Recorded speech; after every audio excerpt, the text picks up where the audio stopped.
Do you think Pep's current Manchester City team will be considered the best, top 3 or top 5 in Premier League history? Where would you place his team? It's tough, isn't it? Because you've got the Chelsea team that conceded ridiculously low goals that season, didn't they, with John Terry? I think it was at 15 goals, was it? That 15 goals they conceded that season, was it? Something like that. You've got the Invincibles. Yes, of course. Yep. Obviously, 99 Manchester United, probably, when they did the treble. I'm going to say, for the way football's being played, this Manchester... We know what you're going to say! The Man City ambassador!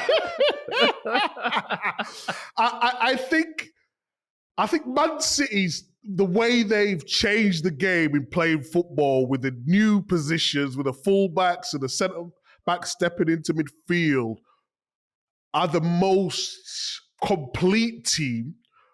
But I think going a season unbeaten takes some doing, and it might not be done ever again. So I've sort of got two answers, but I'd say Arsenal's is probably harder to do. It depends also if you consider this as the question. It says in Premier League history. So if you're just talking perhaps about a Premier League performance rather than other cups, I don't know.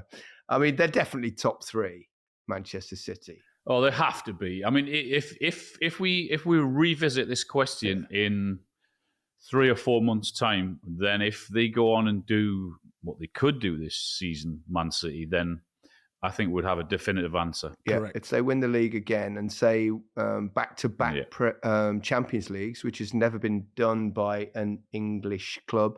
It was done, I hasten to add, in the European Cup days.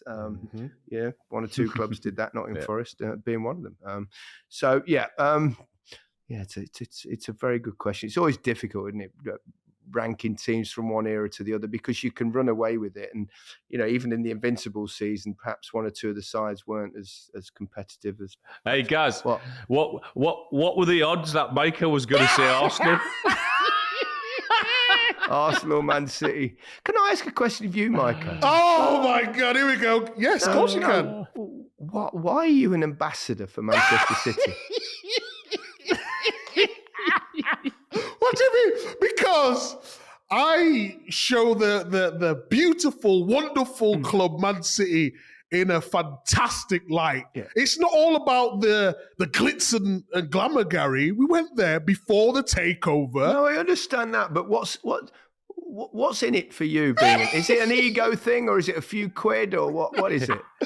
Catching. No, so basically, when I retired, I didn't know what I was going to do with my career or post-career. And Man City said, would love for you to be involved with us in some capacity, whether that was charity stuff, where it was a trophy tour. So I went to Nigeria, I went to Australia on a trophy tour. I went to Indonesia as well. And for someone who's been there since I was 14, and I know it's always tongue-in-cheek, but I do actually love the club because they were so good to me. And that's what it entails. It is different things like sponsorship things and partners, which you could go and get paid for, but I don't do that stuff because I just don't have the time. Yeah. Do you not think it's conflict of interest with your job now? Look at Lineker firing the questions at you. I'm only kidding. It's not politics, Mike. It's not politics. It's only football. You don't have to worry about that. That was just a joke. You need to go on the other podcast, don't you? What other podcast? The rest is politics. The rest is politics. Oh, that one. Sorry, I do. No. I've been on that leading one that they do, so which is also worth a listen.